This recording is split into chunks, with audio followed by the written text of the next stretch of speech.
Every time I think about the goodness of Jesus, I wanna laugh, I wanna cry. Every time I think about the goodness of Jesus, I wanna laugh, I wanna cry. Oh. Every time I think about the goodness of Jesus, I wanna laugh, I wanna cry. Oh. Looking at where He took me from, looking at all these things I've been through. Ooh, I got a testimony. God has been true to me. He made a way when there was no way out. Money, clothes, shoes, and even food. Yeah. I got a testimony.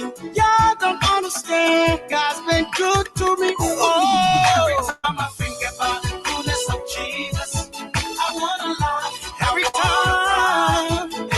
I think about the goodness of Jesus, when I put my mind to it, I wanna laugh, I wanna cry. Oh, yes, thanks for me. The goodness of Jesus, I wanna laugh, I wanna cry. When your life seems like nothing is working, no matter what you do, it seems like the door is closed. Man, the goodness of Jesus always gets you out of it. Just think about the goodness of Jesus. I've been paid. He made a way when there was no way out. Money, clothes, shoes, and even food. Yeah. I got a testimony. Y'all don't understand. God's been good to me. Oh. Every time I think about the goodness of Jesus, you are faithful. I wanna cry. You are awesome. There is no God like you. I wanna cry. Good God. Every time I think, I wanna cry. Loving Daddy, long suffering God. Oh,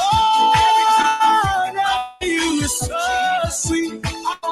You are too amazing. There is no God like you, Baba. Oh, you make me say,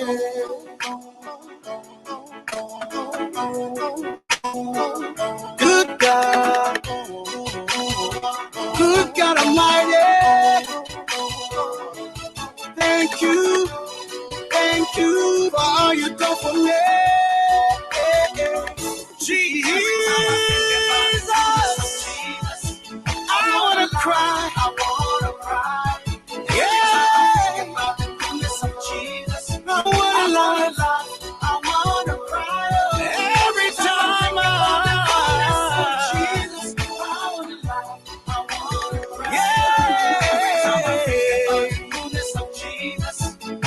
when I put my mind to it, all He has done for me.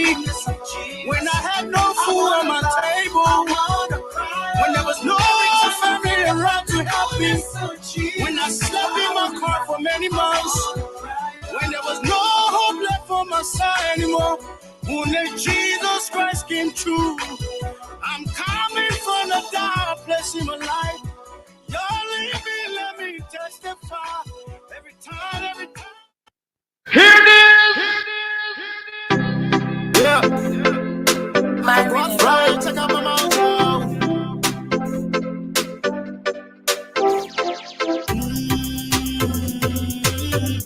Yeah. Right. You know I like the style where you got days. So won't you back it up on me? Another way you're whining your pop ways. Don't tease till they're making me on me. So smooth when you move to the groove in the truth, baby. Back it up on me. Yeah. Another style where you got days. So won't you back it up on me? This a girl a whine in a time. I move around like she don't have no spine. The next thing, Joe she find, she have the rest of them a wait in a line. Oh gosh, champagne a pop and we so fast. Weed in a split, no allow that. Girl, back it up, make me hold that. This girl's on the level right now. I match to the bass and the treble right now. Wine for the real, let my crown. Bedroom bullet up, me now back down. Fast, slow. Anywhere you want, baby girl, go. Bounce up and down like a pro. Go, girl, you want it, they know. Yo, real on the scene. Heavy movement. You and your team. Yeah, them can't.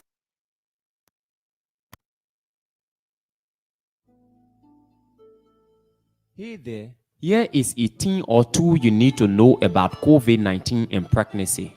Pregnant and recently pregnant women are more at risk of severe illness from COVID 19, most likely hospitalization, need for ventilators, etc.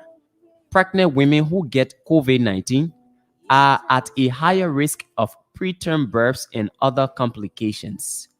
Most common symptom experienced by pregnant women after vaccination is pain at injection site.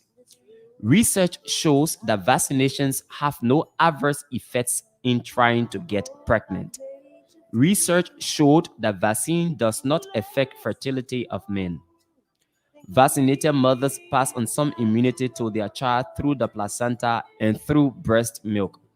It is safe to get the vaccine at any point before, during, and after pregnancy. It is safe to get the vaccine while breastfeeding. Get away from the misconceptions. Get vaccinated today to stay alive. A message sponsored by the African Career Education and Resource Incorporated, or ASA, in the state of Minnesota. I wanna hold. When you are coming to Liberia, the first thing you think about is getting your way in and around the city. Now, you don't need to worry about that because LIB Executive Shuttle has that covered for you. We have our luxury private and share ride options, scheduled airport services, business or corporate travel, daily rental in and around Monrovia. Or if you want to take a trip to Kakata, Ganta, Buchanan, Banga, LIB Executive Shuttle got you. Our excursion packages include trips to Patawi Waterfalls, Sunset Beach, or Wuka Farms. We are located after Carver Mission Junction, RRA Road, Pinsville, Monrovia, Liberia. For inquiries, call cell numbers 0770 072 614 or 0770 072 613. Better still, call our USA number on 001 301 750 1336. LIB Executive Shuttle. Let us do the driving for you.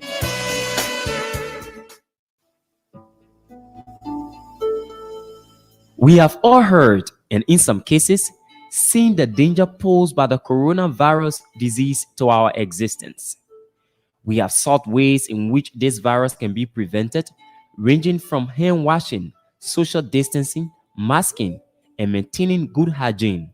However, we now have an even better solution that has a history of effectiveness, which is vaccination. I know there are lots of misconceptions that surround vaccination, and as a result, people are reluctant in getting vaccinated. But here is a small historical fact for you.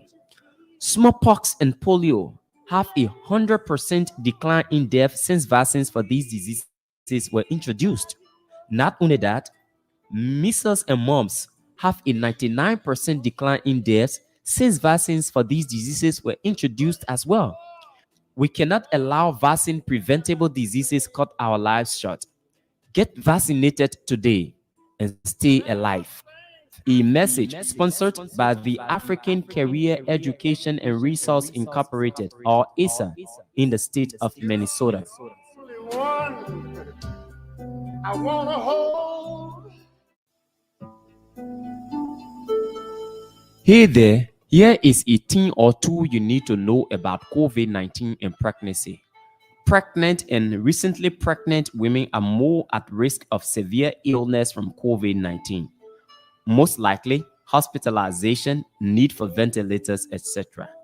Pregnant women who get COVID 19 are at a higher risk of preterm births and other complications.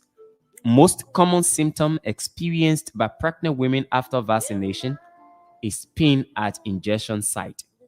Research shows that vaccinations have no adverse effects in trying to get pregnant.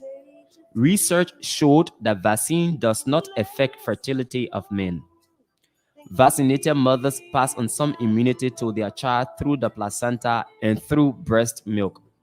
It is safe to get the vaccine at any point before, during, and after pregnancy. It is safe to get the vaccine while breastfeeding. Get away from the misconceptions. Get vaccinated today to stay alive. Immerse.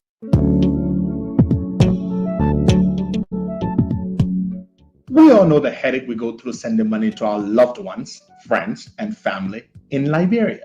High fees, long lines in banks, the usual complaint of the system being down, such a waste of time and energy. That is why I was very happy when I learned that SendWave is now in Liberia. So now I can send money anytime from anywhere directly from my smartphone to the MTN Lone Star Cell mobile money account of a loved one, friend, or family within seconds for just a tiny fee. So download SendWave now to your phone from your Apple Store or Google Play Store. Add your details, and don't worry, they are very safe and secure. And start sending money today. Don't forget to insert the promo code COSTA to get free $5 credit added to your first transfer.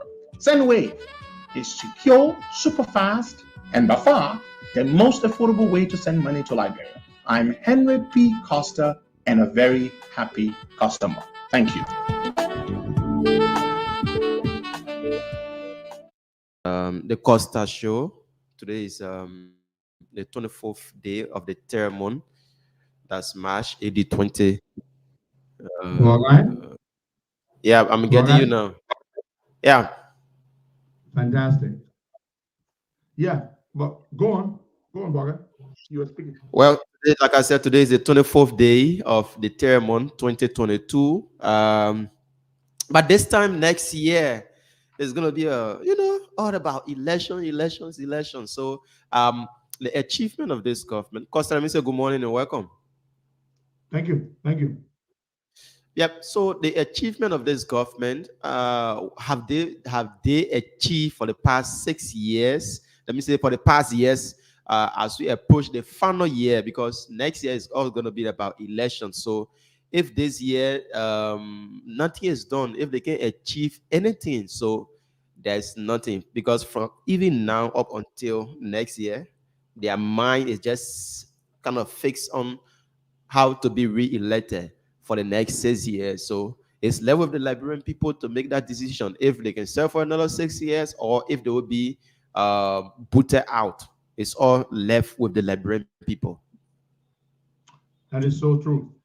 The sovereign masses of the country, you are the ones who have the power in your hands, as the Constitution states in Article 1. All power is inherent in the people, and it is a free will that institutes government for their interest. And if their safety and their happiness so requires, they may remove that government through a democratic process. That's what the Constitution states. Good morning, good evening, good afternoon. Welcome. We're glad to be here. Yesterday, unfortunately, we ended the show prematurely due to difficulties we were facing with our internet connection. But God willing, we're back, and we're hoping that we will be back to stay.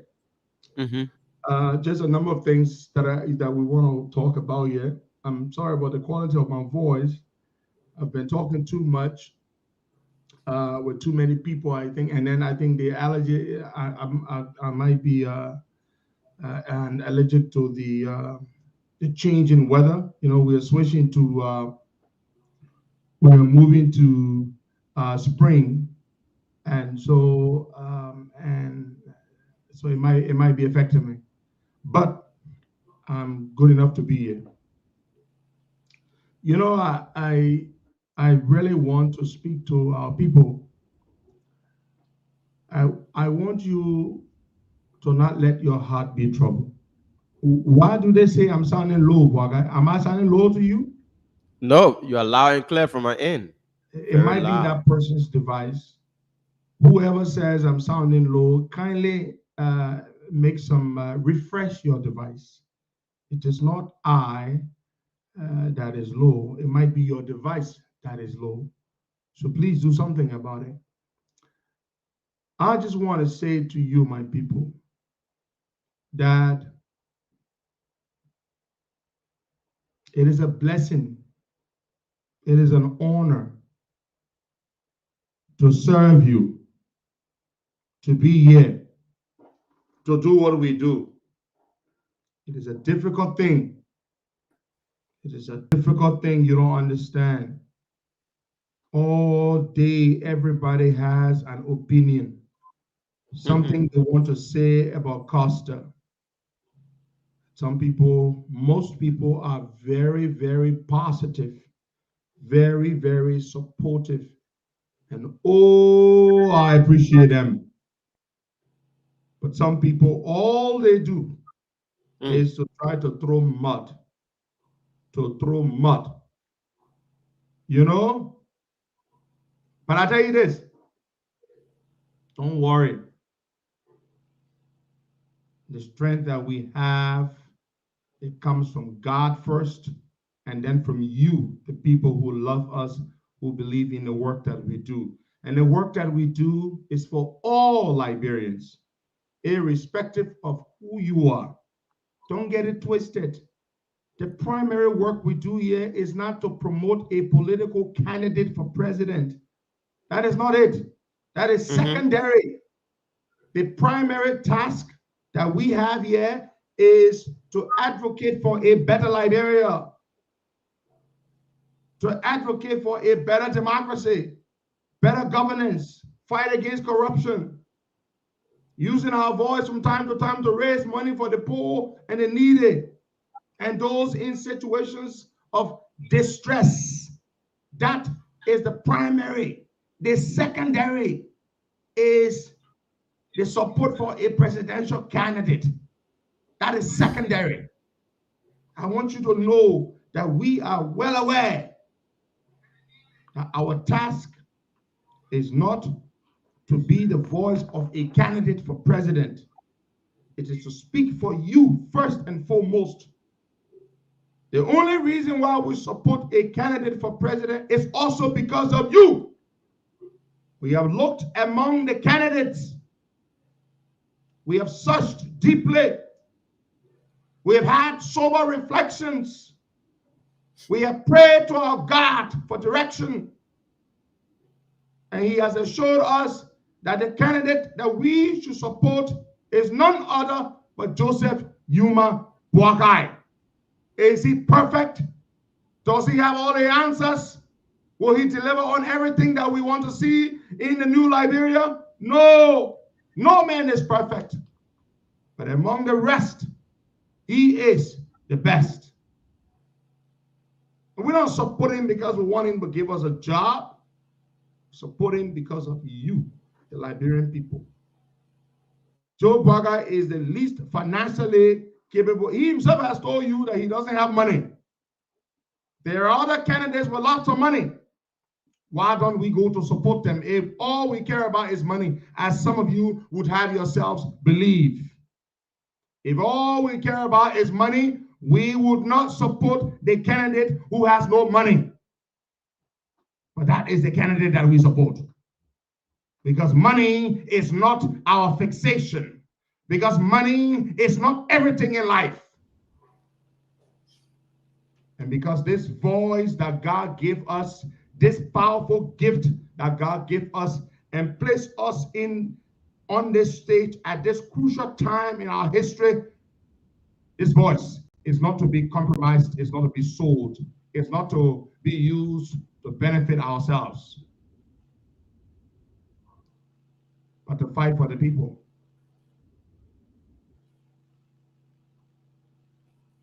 This voice belongs to you, the people. It does. I want to say to our people, I appreciate all of you who call me on a daily basis. Call, text, WhatsApp, DM me on Messenger. I cannot possibly answer all of your calls. It's overwhelming. All of your messages. I cannot possibly see them all, let alone respond to all of them. I'm one man. I don't have a special aid.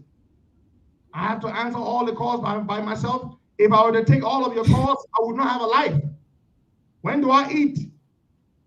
When do I bathe? When do I do anything for myself? If I only take all your calls all day, I will not speak with all of you all of the time. Some of you will get lucky, you will get to me. Some of you will not get lucky. And it is not because I don't want to speak with you, but I have a life too. I have a life too.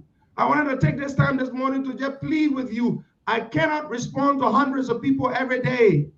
Calls, messages. I cannot. I'm sorry. But do not for a second think that I do not value you. I value you. You are important to me.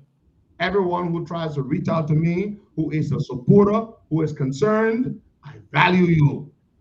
But you may not be able to get me all of the time when you reach out. I just wanted to register that so that you do not feel bad when you cannot reach out, or when you reach out but cannot speak with me or have me respond to your messages. But I appreciate them. Even if I don't see them, I appreciate them. I need you to know that, for you are important to me. I've told you, I live by a code. Fear thy God, thy maker, and do not take thy people for granted. That is the code by which I live. The people who support you, who love you, who stand with you, do not take them for granted. The God who gave you the gift that you have, fear him at all times. That it is what you must do.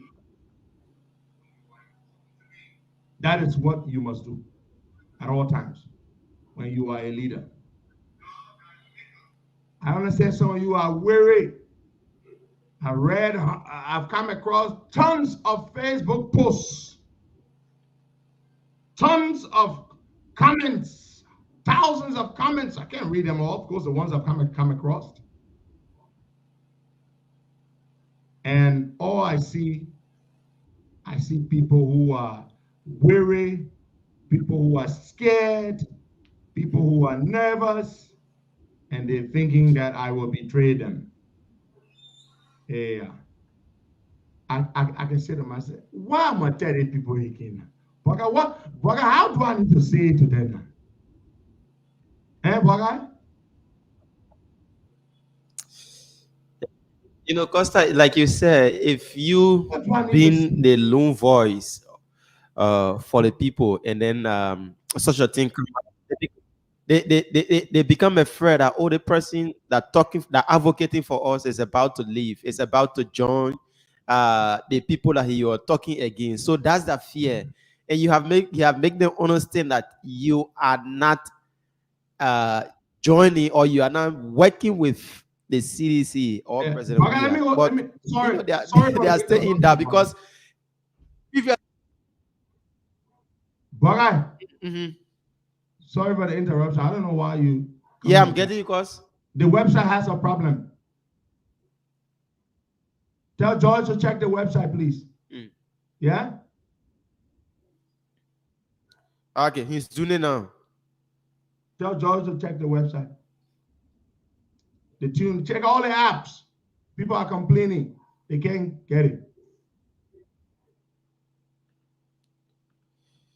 All right. Yeah, he's working.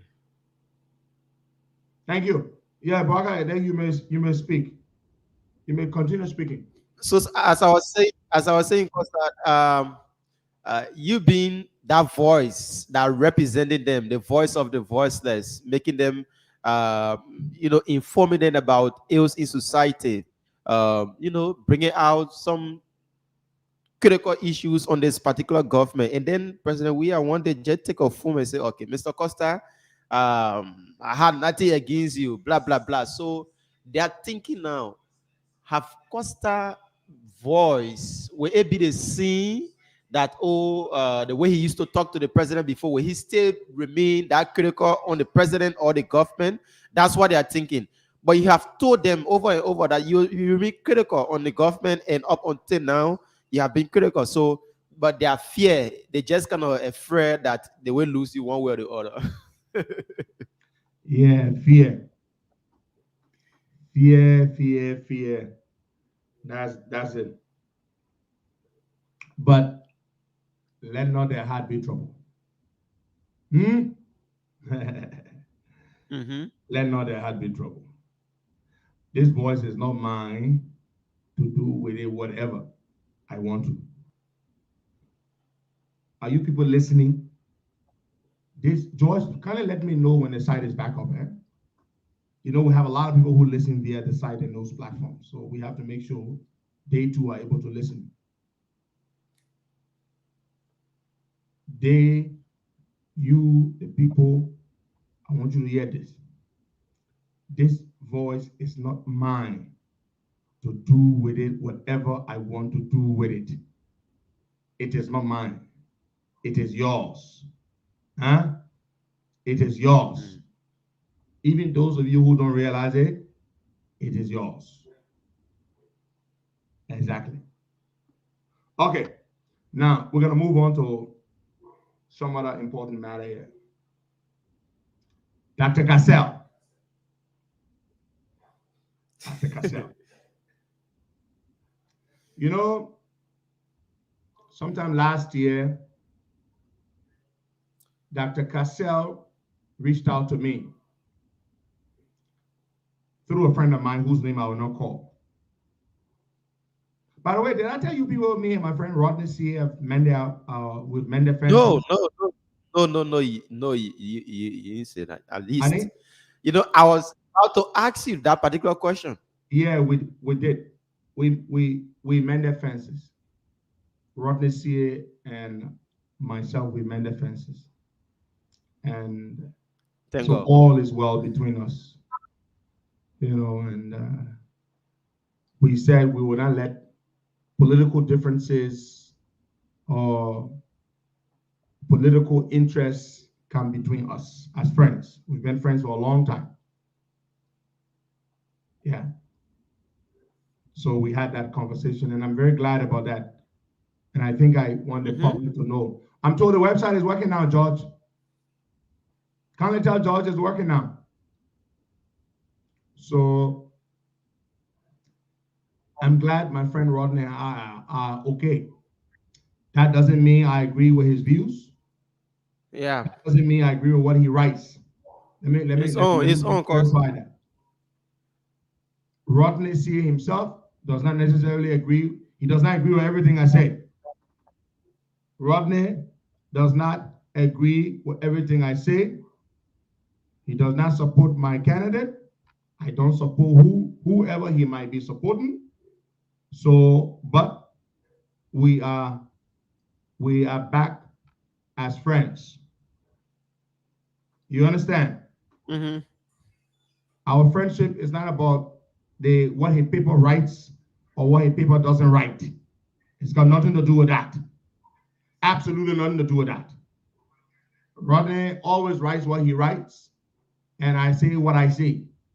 We never used to sit down and have a conversation about what each of us would say or write, even though we collaborated on so many fronts fighting for the people, but there's no way two people will always have the same views on everything. So my position is clear. But my point is, if Rodney says something or writes something about my candidate in his paper that I think is unfair, I will speak to what he writes. I would disagree with what he writes. I will seek to provide the facts against what he writes rather than getting embroiled in a fight with him as a friend and brother. That is my approach going forward. So if Rodney writes a story about Joe Boakai that I don't think is fair, I will speak to that. And I will do so in a way that is amicable, that is respectful. That is what I'm going to do. That is what I'm going to do. I don't want to let you know that. Just because he's my friend, again, does not mean that I will not, if the need arises, respond to stories he writes that I think are not fair. But we will not cross certain lines because he's my friend. Okay, having said that, Dr. Cassell. So I I got a call from a friend one day and said, Dr. Cassell wanted to talk with me. I'd heard about him a little, about Dr. Cassell. I just want to tell you how I came to know Dr. Cassell. And Dr. Cassell and this friend said he was going to set up a meeting. So he set it up, and we had a Zoom meeting. This was November 2020. Yes, this was November 2020. He set it up. We had a Zoom meeting. Dr. Cassell told me in that meeting that he had a foundation, which I had heard about, and that he was doing humanitarian work in Liberia, and that he needed to hire me, my services, to help give some public attention, to direct some public attention on the humanitarian work he was doing. He was building community bridges up in poor rural communities. He was installing water systems. He was doing all kinds of things. And many of you saw those projects he was doing. At the time, Dr. Cassell had not announced that he was running for president. Right, Bongai? He did not announce. There was nothing from Cassell saying he was running for president. So we had that.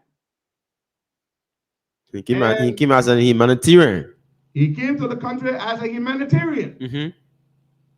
So after the meeting with Dr. Cassell, I decided to look him up to see what he was involved in the United States. I did a Google search. Dr. Cassell ran Quinn Associates. He was in a mental health care business. He's got operations in Jersey, operations in Pennsylvania. I looked him up. I looked up his company. I looked him up on this platform called Dun & Bradstreet. It's the world's biggest platform where you can look up businesses and their profile. Dr. Cassell showed up there. He was running a legitimate business, a legitimate operation, making millions of dollars. So I said, well, this man is doing humanitarian work in the country. I've looked him up. He's got businesses in America where he employs people. He's been around for a long time.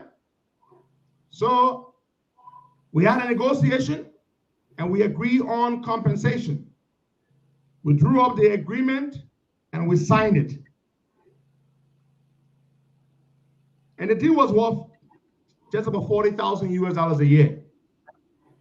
All I had to do was every once in a while mention some of his projects, mention some of the work he was doing. That's all. Nothing else. That's all I had to do. And my payment would come every quarter, every 3 months, in the mail, check, in the mail. It's a legitimate operation. Listen to this. Many of you, then when Dr. Cassell announced that he was running for president, many of you, my supporters, became concerned. Especially those of you who, some of you became concerned because you were confused. You wanted clarity. You wanted to know whether I was going to support Dr. Cassell for president or not. And I said, look, I'm not supporting him for president. My agreement with him has to do with his foundation work. That's all. But yet, many of you were not convinced. The same way some of you are generous today. And you kept complaining. And I'm going to tell you this.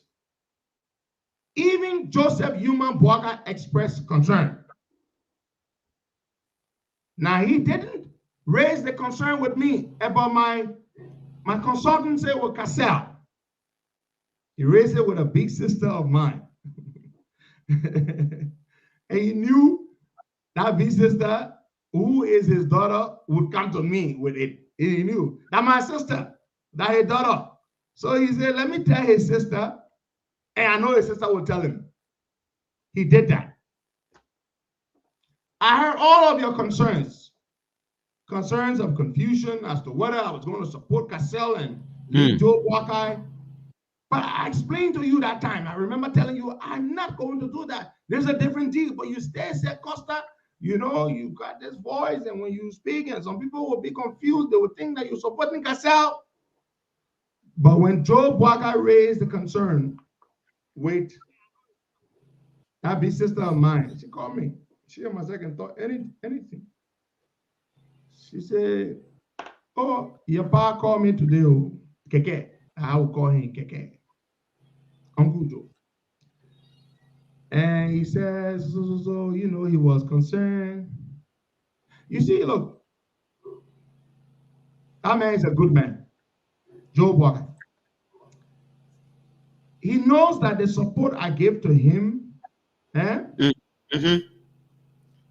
is something I do from the bottom of my heart, and I do it willingly.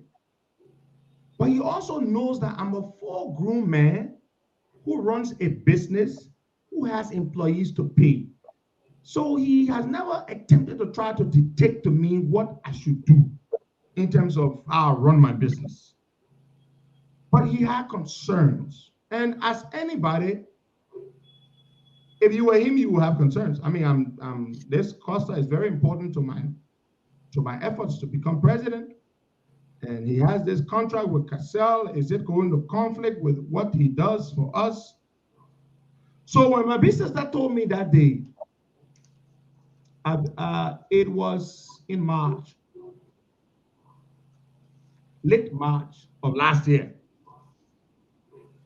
And I said to her, Business, I understand. Let me think about it. All she told me was the old man had concern whether I was going to leave. Whether I was going to go to Cassell because Cassell got all this money. And after she told me that, I went and thought about it. And I said to myself, the money I'm getting from Cassell, I don't really work for it. I don't do much. It's $40,000 a year for doing what? Once in a while, I just speak to something Cassell does. Yeah, Dr. Cassell just broke ground for the construction of a water system in Newtown. Dr. Cassell, that's easy money, easy money. But I thought about it. Listen, to those of you who say, oh, Costa only left money. That only money Costa left. You get Costa money, gone. Costa only looking for money. After Joe Buckeye said that, after you all spoke and had concerns, I prayed about it and I made a decision. I said, I am going to terminate my contract with Dr. Cassell. I sent Dr. Cassell an email on April the 1st, 2021. I posted that email on Facebook. Many of you were shocked. How can Costa terminate? Man, you give up a $40,000 deal to show your love to Joe Buckeye and to your supporters. Many of you told me, I will not do it, Costa. If I were you, I would not do it. So many of you told me that. If I were you, Costa, I would not give up my contract with Cassell. Many of you said that. Easy $40,000 a year for doing what? Once in a while, I talk about what Cassell does on the humanitarian front. But I did it. You know why I gave up that $40,000? Easy money. $40,000 is a whole lot of money. It's a whole lot of money. Anywhere you go, there's a whole lot of money. I gave up that money because I believed it was the right thing to do. It was a personal sacrifice that I had to make to give you all the confidence that I was still with you, that I was not going to confuse you. And to Joe Buckeye, particularly, it was to assure him that my loyalty, my commitment to his effort to become president was unflinching, unwavering, and that he should have no doubt. That is why I gave up $40,000. That's why I can make me vex when I hear some of you try to question me. I don't mean you, my good people, but some of the other people be talking about, look, not everybody supporting Joe Buckeye has made the same level of commitment and sacrifice that some of us have made. Don't get it twisted. I tell them that all the time.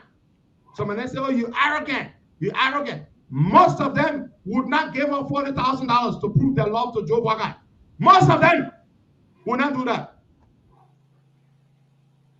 When I sent that email to Dr. Cassell, terminating my agreement with him, Dr. Cassell never replied me. He never replied me. I never held it against him. I knew he was hurt. Okay? Understandably, Dr. Cassell was hurt that I was terminating the agreement. I know a big part of his strategy to try to become president was to have Costa on his side. He never replied to the email, but the email is enough. A notice of termination. Do I regret that free $40,000 a year? I don't. Has my home gone dry without food because I gave up the $40,000 from Cassell? No. Am I still not able to help pay tuition for so many people, help pay medical bills and buy food for so many people in Liberia because I gave up that $40,000? No. In fact, God opened new doors. That is what God does. When your heart is good, He will always provide for you. When you help people, He will always give you the means to do so. So I terminated my deal with Dr. Cassell. Now, Dr. Cassell has been arrested or was arrested. He's currently out on bail, but he will not be allowed to leave the United States. A few months ago, I heard that Dr. Cassell was being audited.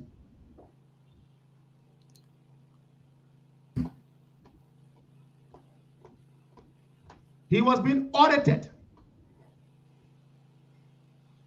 Why was he being audited? Because the business that Dr. Cassell ran, most of the clients that he saw were being paid for by the U.S. government through the social medical welfare programs, Medicaid and Medicare. Medicaid and Medicare.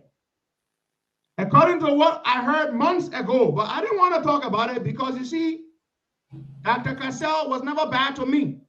Never. He was never bad to me. I remember when Bill Towers sued me and were raising money that time for the lawsuit, Dr. Cassell sent me $1,000 to contribute.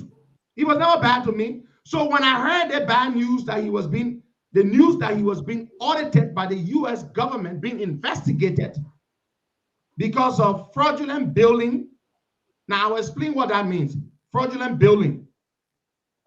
Waga is a patient. He goes to Konya Healthcare Professional Services. Cassell treats him. And instead of Cassell billing the government one time for Waga, Cassell bills the government 5 times for Waga.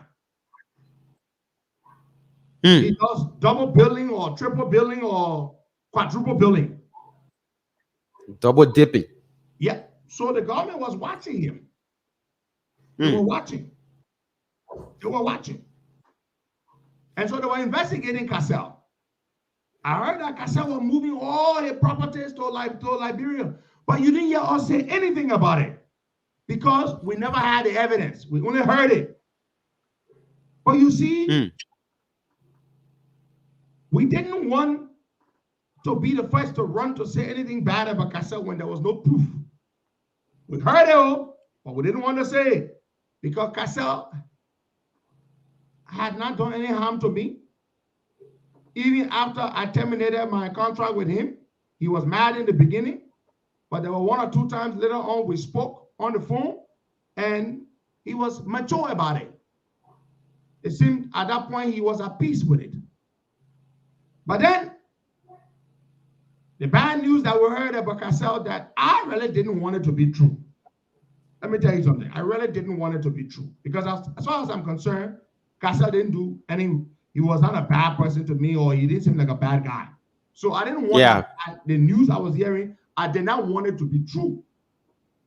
But unfortunately, it was true that Dr. Estrada Cassell was the subject of an ongoing U.S. government investigation into fraudulent billing the government more. You know, you treat one patient, you send 3 bills for one patient rather than one. And that is what Dr. Cassell has been charged with. Now, when you look at the booking, Clayton County in Georgia is where they arrested Cassell. Cassell, oh, imagine if I was still with Cassell today and they arrested Cassell. What guy? Hey.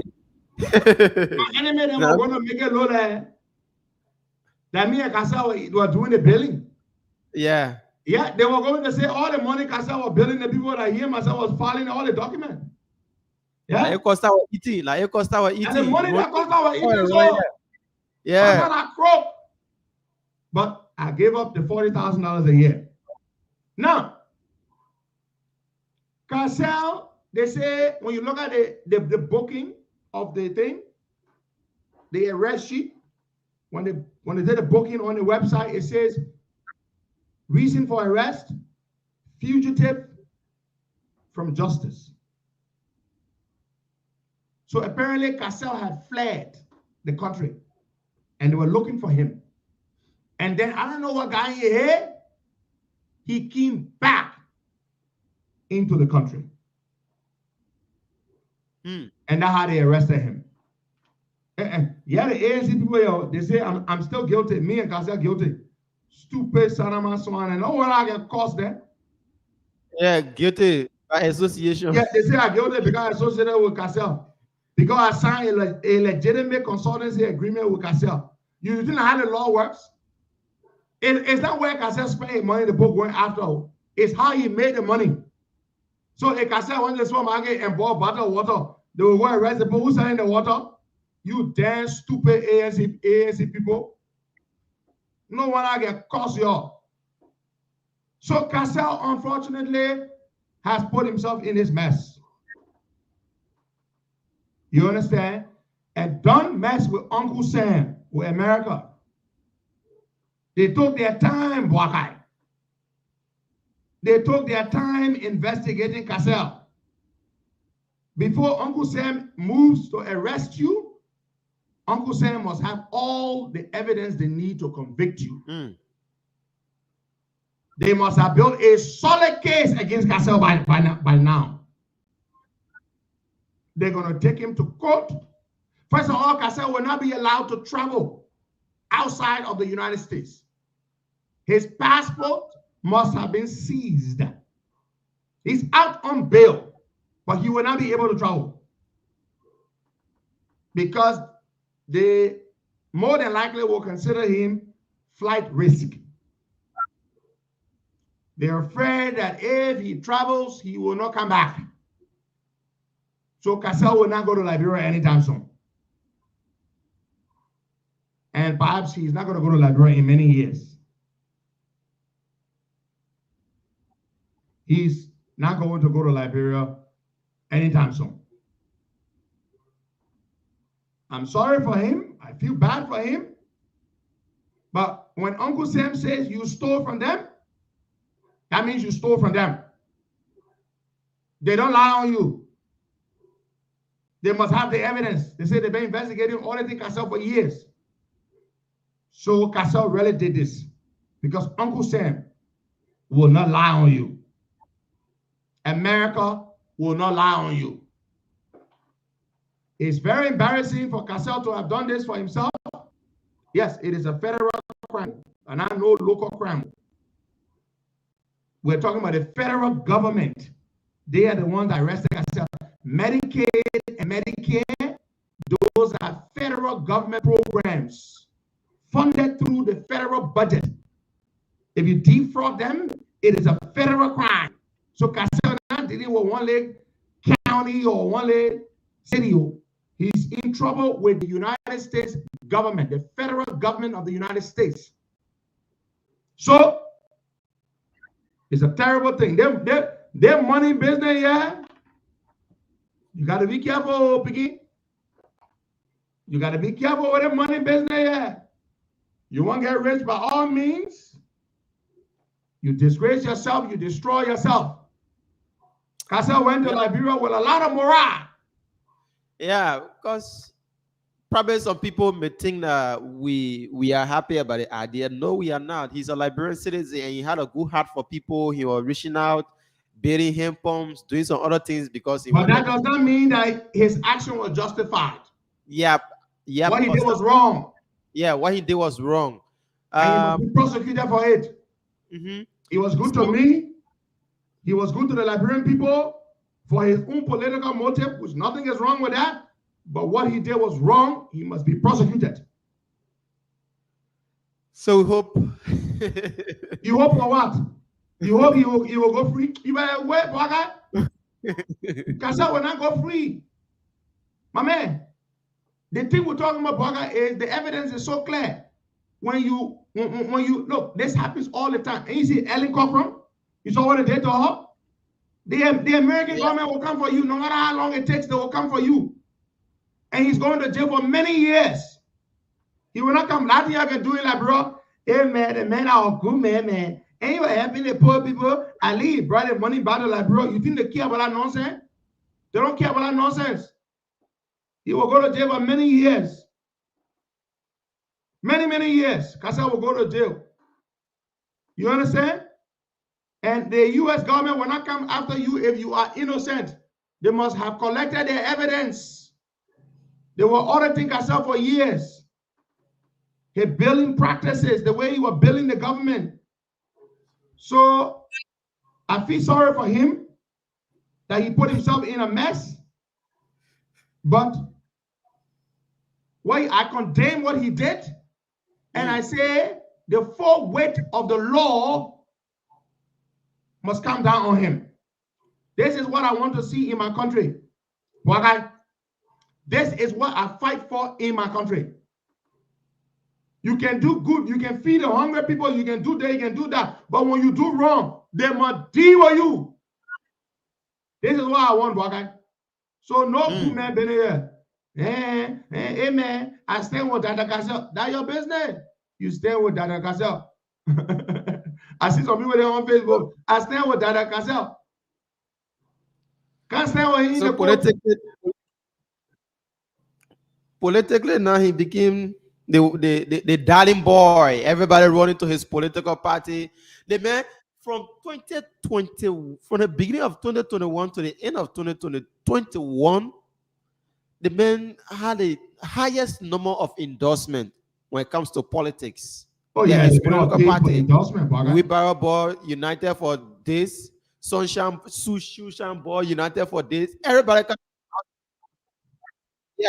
Everybody endorsing the man from left to right. So something's happening somewhere. You know, the man was now kind of spending money. Later on, Costa, what it was on Monday, which other day? It was on day before yesterday. I posted about Dr. Cassell. I said Dr. Cassell and his political party, they've been quiet for the past few months because we can see people at the political HQ like before. The way they used to cook there, we can see them. Everything slowed down. Dancing every day. We can see a lot of endorsement from here there. What's happening? Then late yesterday in the evening, that news came up like the men were arrested. I was like, wow. Let me tell you, everything slowed down in Cassell party. Everything slowed down. You were not spending money again. Wow. Yeah. You were not spending money again. Because Cassell,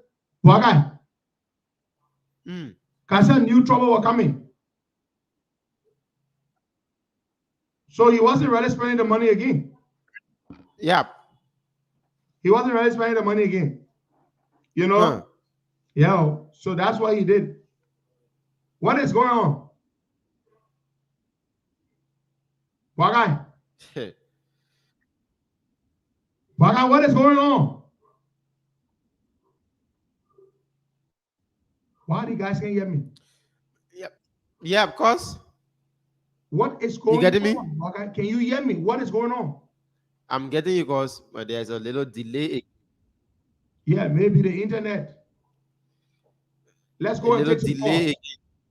Let's take Yeah, some the calls. internet, a little delay. Okay, let's take some calls. Yep. Cause before go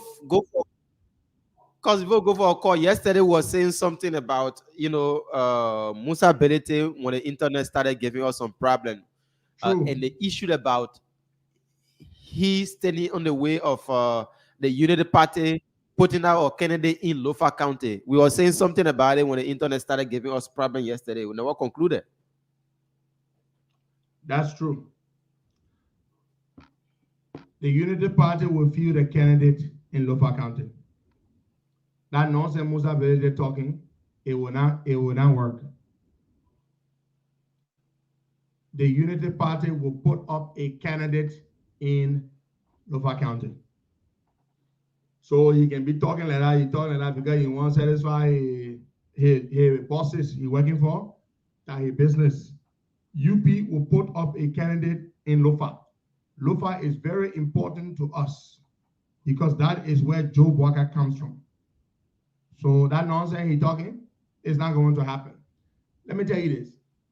So I heard that the Yomli Kanga Lawrence fashion of the UP say they pull out of LP say they pull out. Yeah. Yeah. How can they pull out? How can they pull out of CPP? I don't understand. I wanted to speak to this. Let's be honest. Let's be honest. The NEC still recognizes that criminal Musa Belete as the chairman of Liberty Party. The NEC, the Elections Commission. He is still the chairman as far as NEC is concerned. Yomli refuses to recognize him as chairman, but it doesn't matter.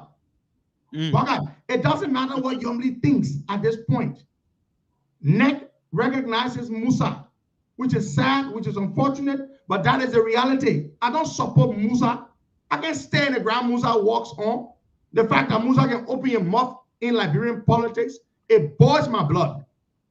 But NEC recognizes Musa as chairman of the party. Yomli says otherwise.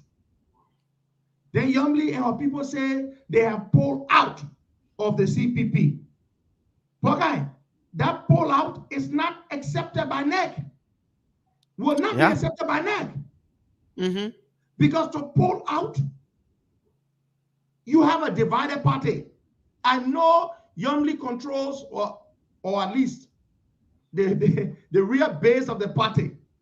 Yeah. The point is the institution, the infrastructure is what she does not control right now. Because NEC recognizes Musa. Musa is planning to host a special convention of the party. So the point is, it is not what Yomli says that matters. Okay? It is what NEC says that matters. That is why Musa Belete is strategically important to the ruling establishment because they are protecting him at the Elections Commission. Yomli cannot defeat Musa at the Elections Commission. It is sad. So you can say you pull out. But we're going to pull out. Okay. Hey God, these men not lose power again. Why they let to rely on the useless LEC in the morning when we are on? Eh? Put the generator on when we're doing the show. Put the generator on when we are doing the show. Stop using LEC, man. Yeah. When we're doing the show, don't use LEC. We got generator. Man, people, sorry, let me call them. LEC is useless. Don't rely on them. Whenever we're doing the show, put the generator on. That's why I've told my people. I've told my people that. But they don't listen. What's the problem?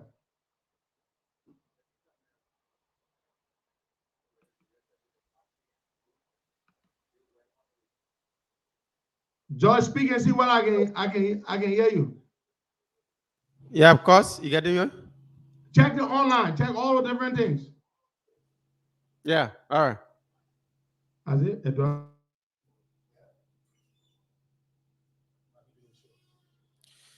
Okay, so as Costa is speaking, we stay here and we'll be taking some calls soon. But we just want to speak on the issue about Musa ability. Okay, Costa, go ahead. Sorry, there, my people. So, as I was saying, Yombly is a leader. We agree. Yombly has the people following on. We agree. But the point is, Elections Commission recognizing Musa ability. That is the problem Yombly faces. So if I were Yombly, that move they made was a poor political move. How can you pull out? How can you say you pull out when the Elections Commission will not recognize that you pull out? The reason ALP could easily pull out and UP could easily pull out is because, Bwaga, we are not beset with divisions or schisms within our respective parties. But Liberty Party is beset with these problems. The party is divided. Divided between the chairman and the political leader. Go ahead, Bwaga. Yeah, because to another point, if the leader or they remain within the CPP, others may think that everything is kind of cool with the Yombly and the Musa fashion. Can I ask you a question? They're good about... Can I ask you a question? Yeah. So you believe that pull out? You believe that pull out that Yombly them announced will be recognized by the Elections Commission? No, I'm not saying the election commissions here, Costa. I'm talking about the ordinary citizen. No, if the people listen in to Paso, the people in Rainbow, listen to me. The pull out will never be recognized by NEC. Yeah. What's the point of doing something that has no effect? You say you pull out. Musa Belete still claims that Liberty Party is still in the CPP. If you go to the Elections Commission right now, they will recognize Liberty Party as still being a part of CPP. I'm not sitting here and say the party is split in half. Of course not. Musa Belete has a handful of people, 10, 15, 20 people that support him. The rest of the people are loyal to the party and loyal to Yombly. I know that. But Liberty Party, that pull out that they say they announced, Yombly fashion, will never be recognized by the Elections Commission. So you pull out, but your pull out means nothing. Now let me tell you something. Let me ask you another question. We're trying to form a new collaboration. Do you think Yombly can come to the new collaboration as Liberty Party? No, she can come as Liberty Party. She have to come on a different nomenclature. Aha! That is the question I'm asking you people. We are forming a new political arrangement. Do you think we are going to let Yombly come and sign a document and say, we are Liberty Party? No! Because who will accept that? Because the Liberty Party is split. Nope. Will you do business with a party that is split? Musa is on one side, Yombly is on one side. NEC recognizes Musa as the chairman. NEC recognizes Yombly as the political leader. Nope. So the party is split. Can Yombly bring Liberty Party into the new arrangement that we are forming? She cannot. The party is split. The party is split. That is the problem. It is the reality, and sometimes people don't want to tell the truth. The party is split. You Prince Madagotangba, NEC cannot tell. Look at you accusing me of doing PR for Musa Ability. You are a stupid man. You think I can stand that dirty criminal Musa Ability? Talking about doing PR for Musa Ability. Every time I think about that dirty rogue Musa Ability, being chairman of Liberty Party, like Yombly and Deno, I can get vexed with. And I got right to get vexed with them because I have supported the both of them for many years. So I got right to get vexed with them. The reason we even hurting our head about that dirty rogue is because they supported him to be where he is today. So don't got tell me say I doing PR for me, do PR for a dirty criminal who I can't stand the ground he walks on. Something wrong with you? What made you stupid so? When people try to tell the truth, they'll be talking about. And look, let me tell you something. Whether you like it or not, the Elections Commission has to recognize your party or recognize the decision you. Why did people run to the Elections Commission, Wagai? Youngly herself has run to the Elections Commission. Yeah. Youngly herself has run to the Elections Commission.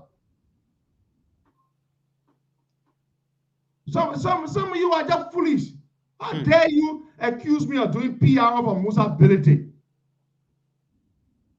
Musa ability, who owes all, steal money left and right, owes the government millions of dollars, all money here and there, stole from FIFA $500,000. That I'm gonna make, I will do PR for you. All right. I should start abusing who? Musa ability. The man are dirty rogue. I can abuse the man. The man are dirty rogue. The man at Casa there getting arrested, Musa ability walking around free in Liberia. Because we have a rotten country. That's why Musa ability walks around and can even become party chairman. Because we have a rotten country. So they think it made me vexed. And when I get vexed, you know what I can get vexed with? I can get vexed with the people who made Musa ability put him in this position. I'm not vexed with Musa. I expect nothing all of Musa. Musa that criminal. All his life, that all he does. He will bring money. He will bring pickup. He will bring cash for influence. And the people who can take it from him, they don't care where he got it from. Some of the money he brought, the Liberty Party, as the pickup he brought, that government money or bugger.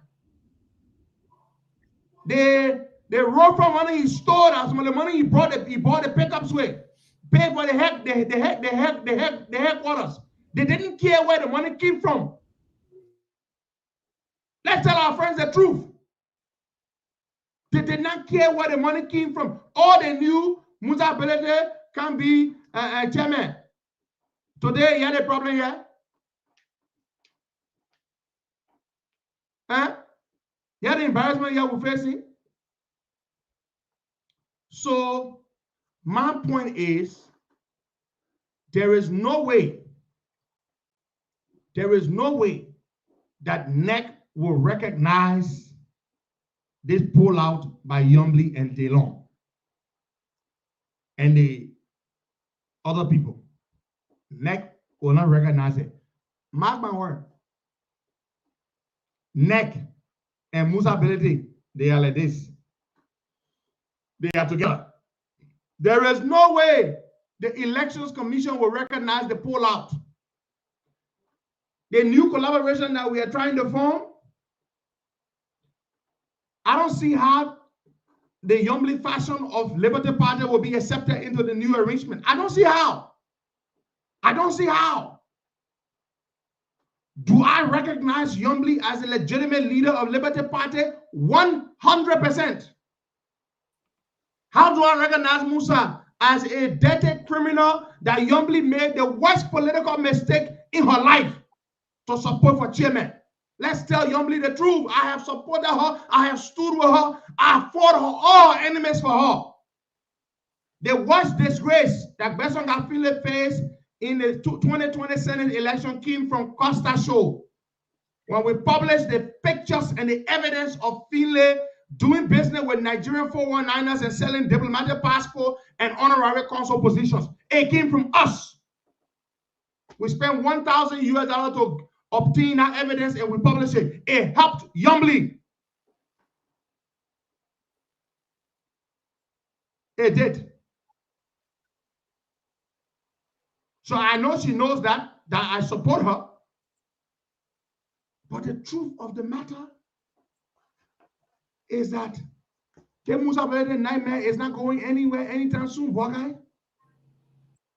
So some of us need to start telling Yombly, is it worth it to stay there and keep fighting with Belede? Is it worth it? This fight with ability, is it worth it? That is the question our sister Yombly needs to ask herself. She and Delon. You can't win ability as long as ability is doing business with the government. You cannot. I am sorry, you cannot. Folks, the internet in Liberia is still bad. Still bad. You see that? It keeps going off. It is not LEC this time. Oh. It is the internet. One thing, something gotta be bad. Either LEC or the internet. So our people are going off and coming on. We're supposed to speak with I don't want to say I suppose Musa. Now real suppose to suppose somebody and be calling him dirty criminal. Now suppose and not small suppose. Yeah, I support the dirty rogue Musa ability. Yeah. The man wanna steal from everywhere that the man support, yeah? As I support Musa. George, let's take a few calls there. Then we'll take the friends of Julius Berrien. A few calls. But before we go to the phone lines, I want to say happy birthday to Mr. Arvin Pucci Stewart. Today is your birthday. I wish you many, many, many happy returns of your birthday, and is from your big brother, Bonji Stewart or Arnold Stewart, and from me as well, Henry Costa. Yo, the man a dirty rogue, Musa ability. Yeah. Some of you are just sick. I'll be calling a man dirty criminal, then you say I'm supporting the man. Something wrong with you? Is it just because you just hate Costa, so you just stupid? You just decide to take your brain and put it in something? The man can steal. The man stole over 20,000 metric tons of petroleum products from LPRC. Eh? Over 20,000 metric tons with a value of about $20 million around Ellen time. About $20 million worth of products. He stole it. Today, LPRC people now they're in trouble because Echo few people say, LPRC, you are the custodian. We brought the product was here. You let Musa Bello take it. You are in trouble for it. That the kind of man you go make party chairman, the man a rogue. It doesn't matter what you say, Yombly. You say you pull out. Neg will say you now pull out. Then where you gonna go now? You say you pull out, Neg say you don't pull out. Yeah, but let's go and talk about our fallen friend Julius Berrien, who we're going to be laying to rest this weekend. We have Mr. Christopher Hayes Onanuga on, and we have Mr. Jerolimic Matthew Pia. And these two gentlemen, myself and a few others, and tons of other friends, have worked very hard, mobilizing resources to send our friend off in a befitting fashion. So we are going to go speak with them now. Mr. Onanuga, good morning. Mr. Pia, good morning. Yes, my brother. Good morning. Morning. Sorry. Morning. Yeah, glad to have you both here. And I just want to say before we go any further, I want to thank the both of you for leading point on this very necessary and befitting effort to send our brother, our friend, Julius Berrien, progressive, vibrant, dynamic young man and patriot who left us so soon in a befitting manner. And that is what I just want to say thank you very, very much to the both of you for leading this effort. Thank you. Welcome, gentlemen. Yes, thank you so much. And so if you don't mind, let me just inform you, if you don't mind, Mr. Genesis will be attempting to join later. Sure. If you have the space. Yeah. And I will deal with him around this show when he comes. That's one reason I'm bringing him on to bring you back on so that my brother, don't mind. He my second rock and roll, but we're good. All right. Yeah. So guys, where are we? This weekend, our brother JB will be laid to rest. Okay, so first we must at least have a minute of silence even on this show.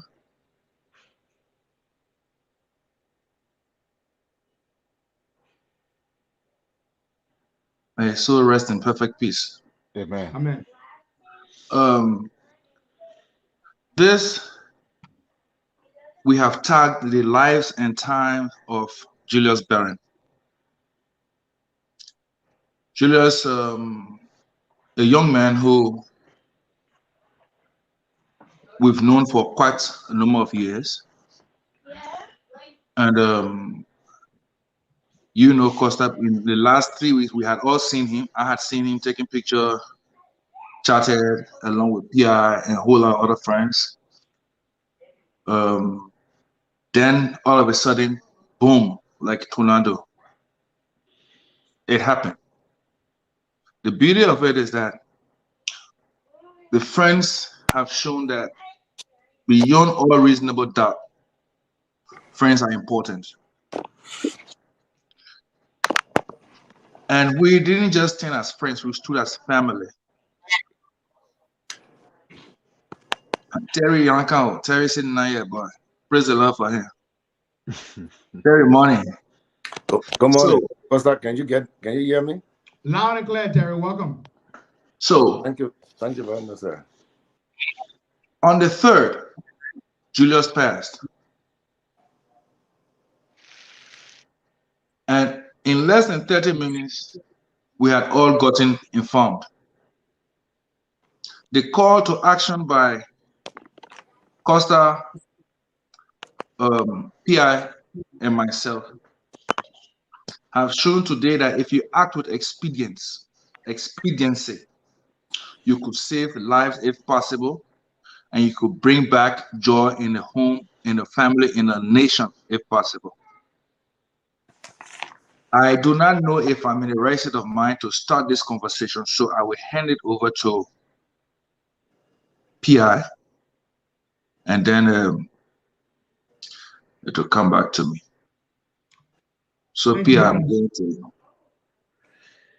Yeah. Yes. So yes, Costa, thank you. It's so unfortunate that since 2016, I think this is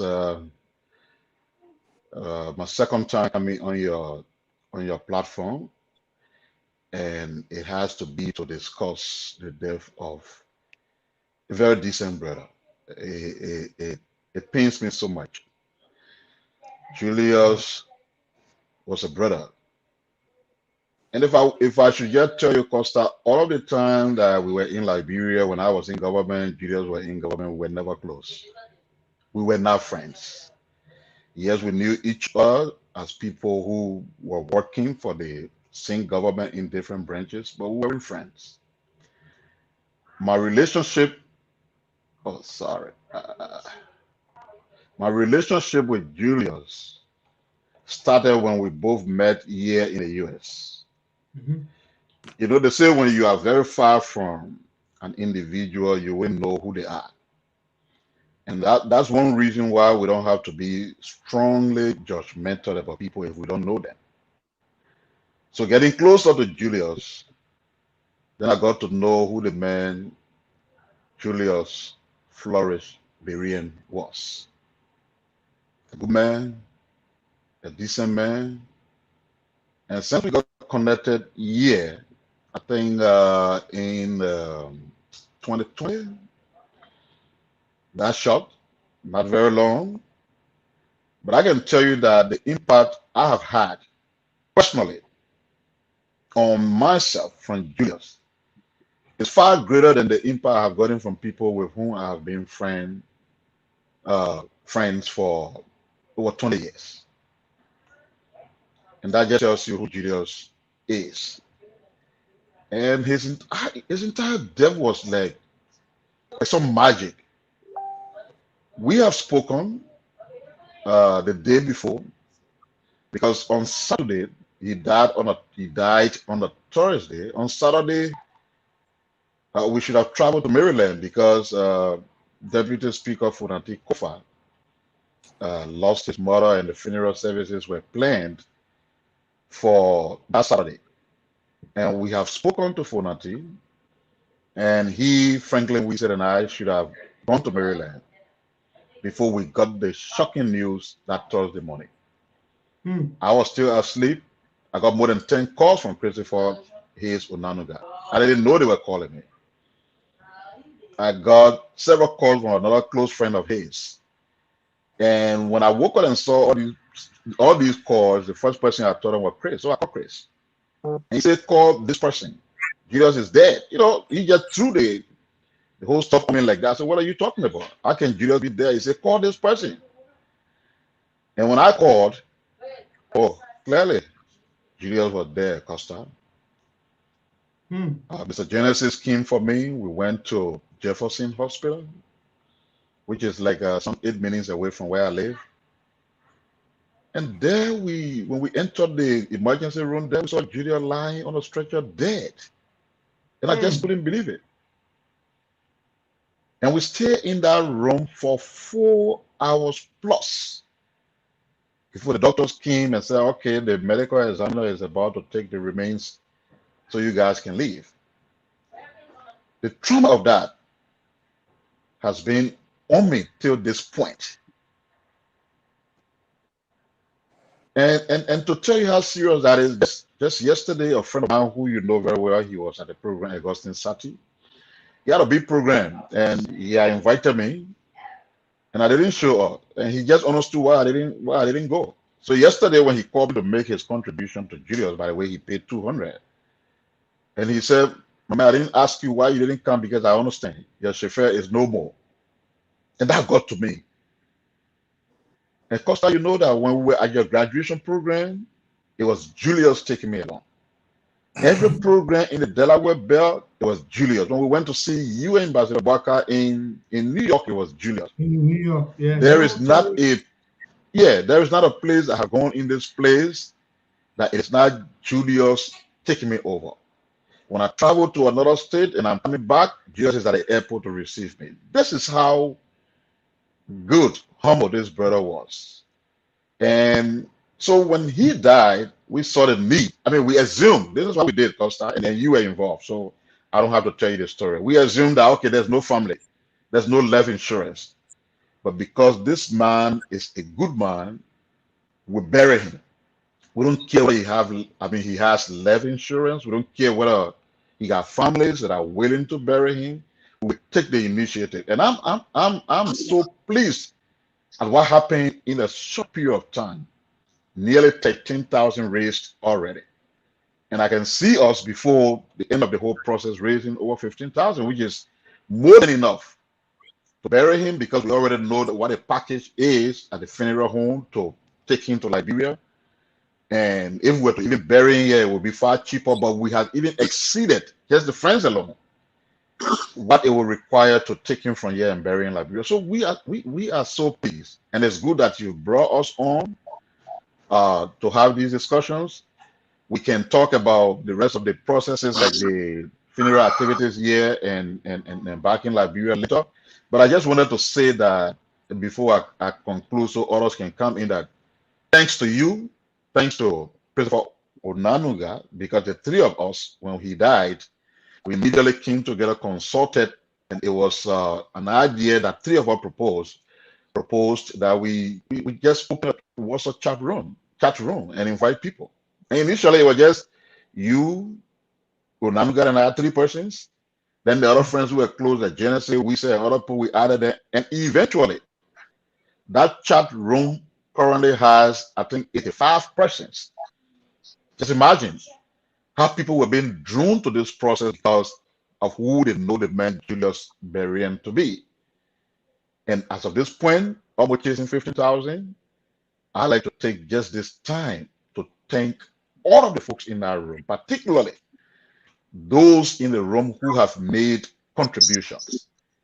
There was a single individual contributing $2,000. Yep. A single individual was contributing $1,000, $500, $300, $200, $250, and so forth. So we're glad, and I want to thank them here publicly for all they've done. We show 100% that all is set to give Julius a befitting funeral. Thanks to them. And I'm not saying this to suggest that the family took the backseat. The family has been very involved. They've raised their own resources. There are other friends like his former workers from EcoBank. Some 20 plus of them are here in the US. They were able to put themselves together to raise some money. So Julius' financial contribution toward his burial has exceeded because of this group, EcoBank, the family, and others. Thank you so much, Pia. Thank you very much. Let's go to when we opened the group, I remember that some significant things happened. When I called Pia and I couldn't get in a call, I was speaking to Pia later. You were on the line. These people never stop calling you when they don't need you.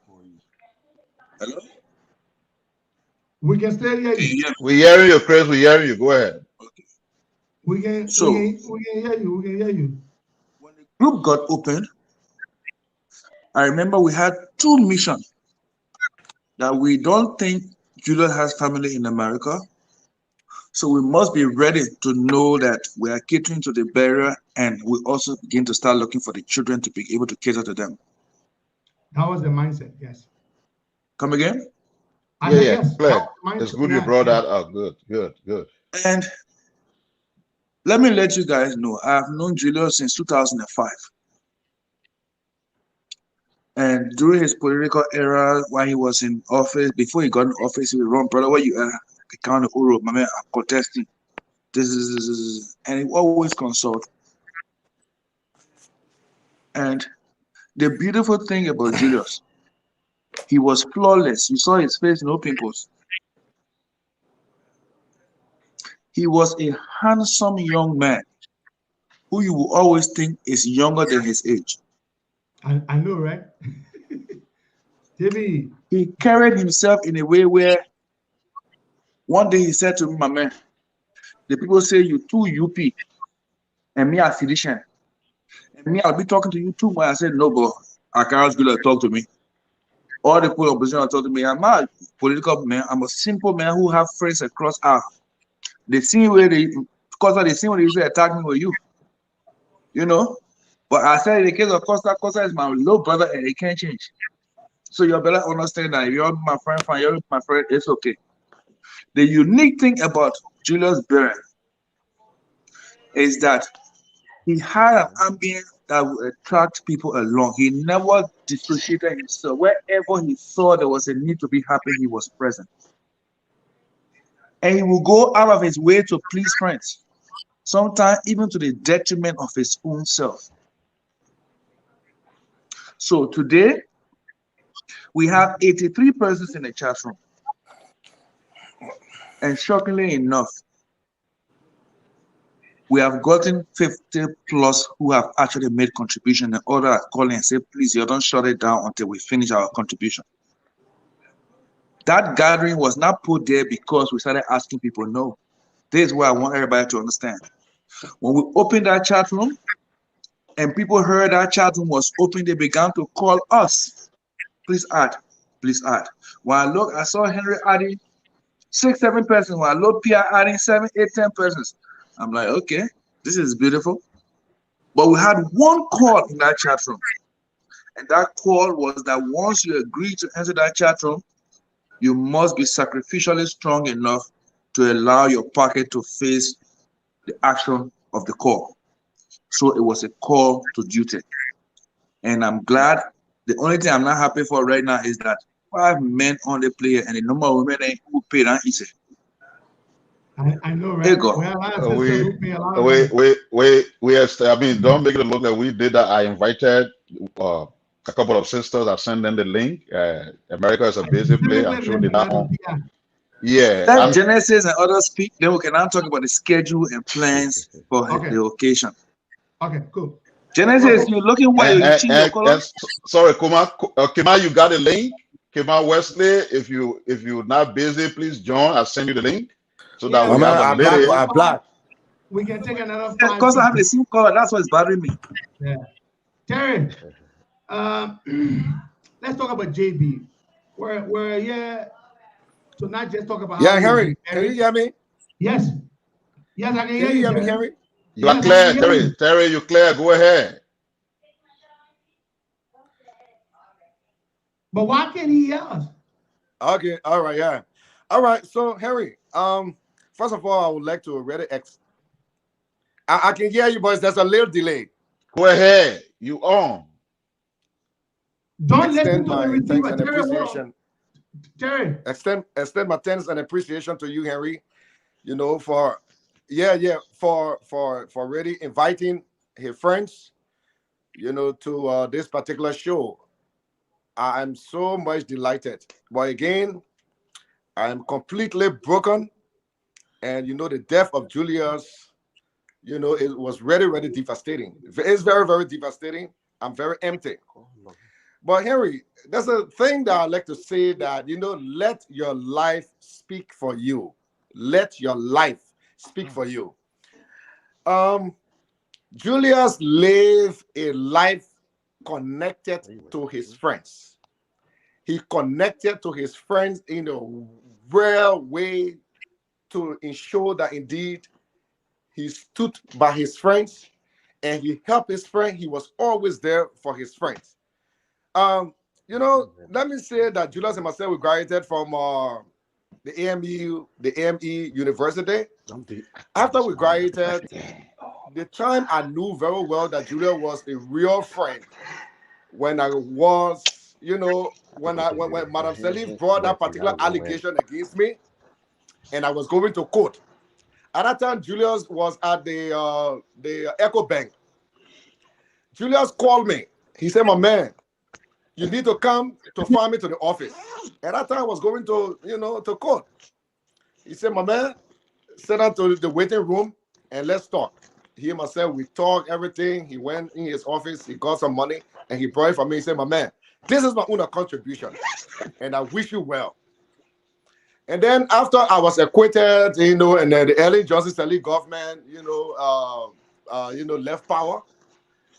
After a few months, I received a call from Julius. At that time, he was not representative. He said, "My man, where are you?" I said, "My man, I'm in Liberia." He said, "My man, what are you doing in Liberia? You know, you are a critical voice against the CDC government. They put have one election, then you in Liberia. I mean, you need to come over here. You need to come with your family. You need to come over here." So I went to my house and I thought about it. I said, this guy have really brought something, you know, to my mind that I really need to think about. So I said, I called him back. I said, "Man, Julius, you think it will be a good decision for me to leave this country and come over?" He said, "My man, I'm telling you, they people are not good people. You need to come."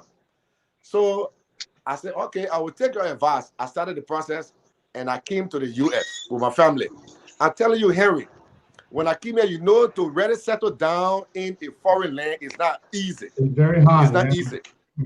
Look, when I came here, Julius was one of the person, in fact, he was the only friend that drove to me. At that time, you know, he had said he was just trying to settle down. He came to my house and he sat down, we ate together, and then he told me, he said, "My man, I know the situation. I encourage you to come here. I will stand by you. We'll do things together." Harry, what PR said and what Chris said is just exemplary of Julius. You know, Julius, I mean, the man was a friend among millions of friends. I mean, this guy, he stood by his friend. And one of the things I can really remember vividly about Julius is that when I never had a job in this country, Henry, I will say it here, that Julius took his document. Look, I almost cried. I said, "Julius, you want to risk your life?" The man said, "My man, I can do this for you because I know the kind of a situation you are going through." I mean, just what Chris said that Julius used to do things at his own detriment to stay for his friend. That's what he did. He gave me his document for me to work. Can you imagine who would do that particular thing in the United States of America? You understand? I said, wow, this guy is more than a brother. He's more than a brother. He said, my man, you have family. How are you going to survive here? You understand? I need to help you. And when I went, I worked. And then later on, there was some issue about transportation challenges and other things. I came back to the Northeast. And I said, my man, you need to help me again. He said, my man, yeah, I will give it to you. And he always helped me. He always helped me. And he always helped his friend. In fact, Julian presented himself as a chauffeur for all his friends. When your friends coming from another state to Philadelphia, he will be there. And sometimes even if he missed that particular time to come for you, he will want to even pay for your Uber. That's the kind of person Julian was. I mean, but Julian lived a life as a go-getter. He lived a life as a pathfinder. He lived a life as a trailblazer. He connected to his friends in a way that, I mean, you felt the impact of Julius. Henry, that's the reason why when I went to that hospital, you know, when somebody tells you about a friend, you know, that you know well, that has died, is one thing. But going to see a friend lying lifeless, you say, anytime you met Julius, the first thing, if I say, anytime I met Julius, Julius will say, Baku, how are you, my man? What's the news in Liberia? Let's go. I went to that hospital. I called Julius' name. Julius did not answer. Pia was shaking his leg, you know, just to see. Pia said, my man, this man, look. And I saw Julius that Julius couldn't talk anything. He couldn't shake. I broke down, Harry. I lost it. I lost it. Look, oh my God, Harry. Look, there's a brother who, you know, when he attended your graduation, he said, my man, what? If I said before he could go, he even called me and said, my man, you're not going? I said, my man, I guess some other things to do, but I will call Henry and to just tell him, just give him my own excuse. He said, my man, if you're ready, I can come for you, so we should go together. I said, my man, the way I'm looking at things, not too good, transportation and other stuff like that. But I will call Henry to tell Henry. You know, the funnier is that when you were having your own graduation that night, he called me. He said, Terry, my man, I already invited my man Henry. I sure that man going to come. I said, my man, you know, Henry can never let people down. You understand? So after 9 o'clock, I think 8:30, he said, my man, Paku, the man won't come. I even called the man 2-3 times. The man won't answer. I know. I said, Julia, just hold on. The man will come. I know. So after the graduation, he said, my man, I told you, my man, I'm feeling bad. The man, he come. So I said, my man, now your own man, call him. Yeah. You know, and y'all can be able to settle it for that level. He said, my man, I will call him. But you know, to be honest with you, Julius was more than a brother than a friend. True. More than a brother than a friend. I mean, look, to even see Julius in a casket. See Julius in the casket. I read it. I mean, I will not. I even don't even know how I will be able to handle it. I don't even know. But you know, you cannot ask God why. You cannot ask God why. Look, Harry, I believe. Let me say this one thing here. I believe I will have saved Julius' life.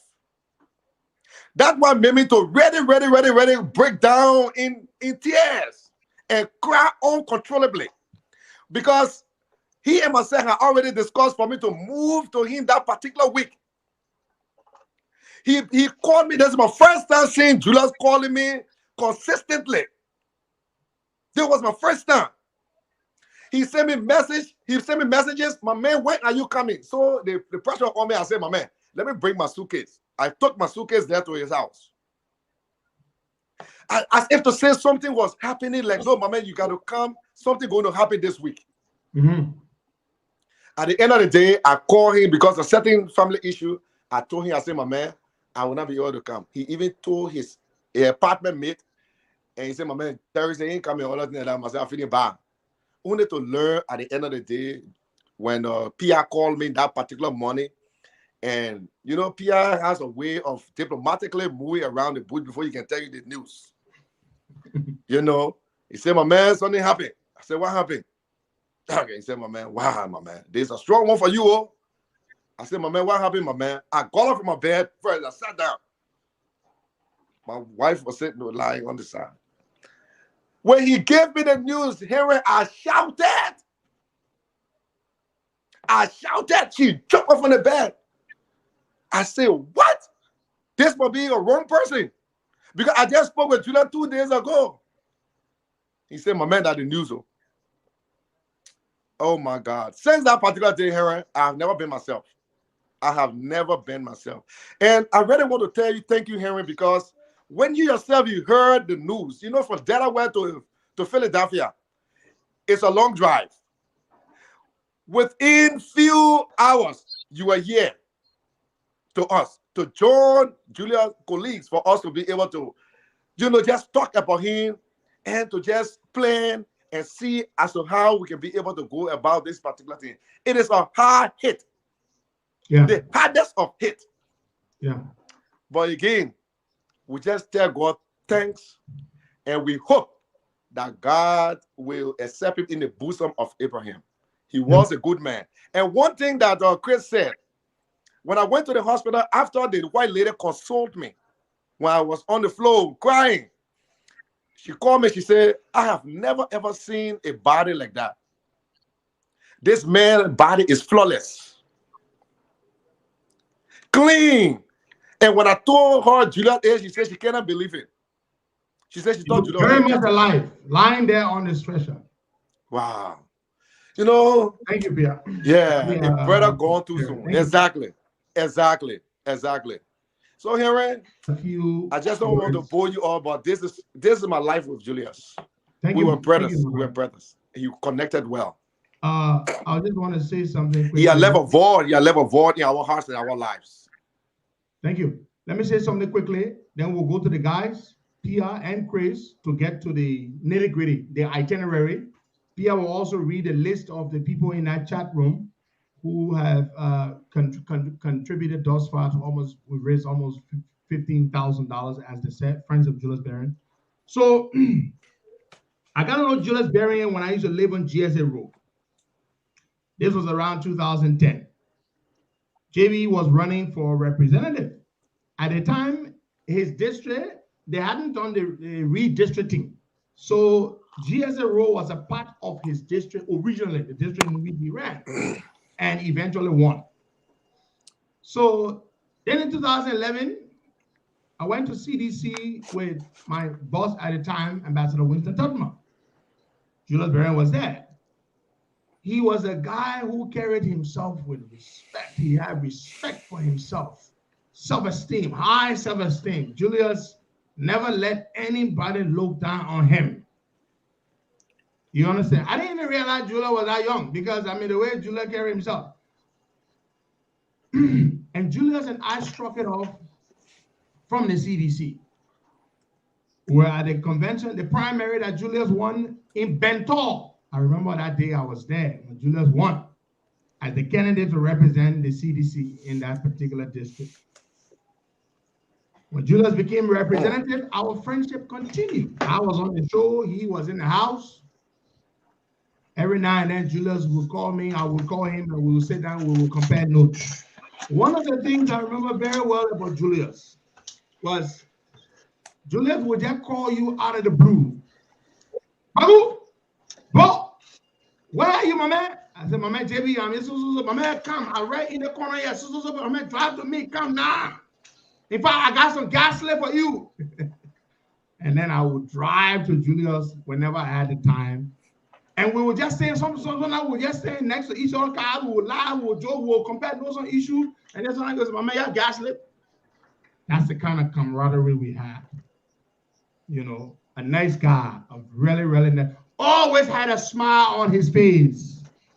Always oozing positive vibe. Very supportive, very warm, very decent guy.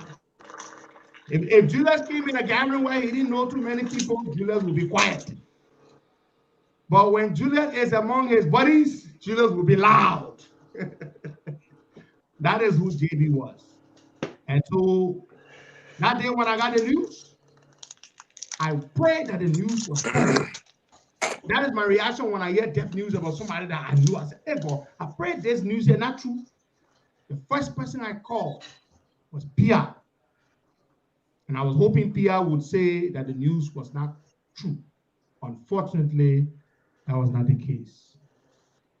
I had gone to Philadelphia, around Woodland, to have the mechanic check my car. That day I said, you know what? I gotta go to Pia. I gotta go see the guys. I called Pia. Pia sent me an address and I drove there to him. And it was in Pia's living room. We sat down that day. We called Chris. And we came up with the idea to form the chat room. And this chat room of friends, good people who have raised all this money to see our brother off. I called Pia. I called Terry right there. I said, I hear we Pia. And Terry was telling me, Pia told me how Terry was rolling all over the floor in the hospital. And how Julius's body was lying there on the stretcher like he was sleeping. Just like he was sleeping. So it's such a terrible loss to all of us and to our country.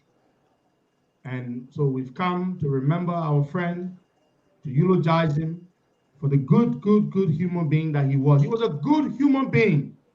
Put all the other things aside, as a person, he was a good human being. Representative or this or that, or he had just obtained a master's degree. We're not even talking about all those qualities and those values and those accomplishments. We're talking about who he was as a human being. Julius Flores Berrien was a good friend. He was a loyal friend. And so, Julius, we know you are watching from where you are. We've come to pay you respect, and we've come to bid you farewell. But you will forever live in our hearts. We will forever remember you. And we'll do you proud. We will do you proud. We will do right by you, the things you believe in, the things you fought for, the things you look forward to fighting for.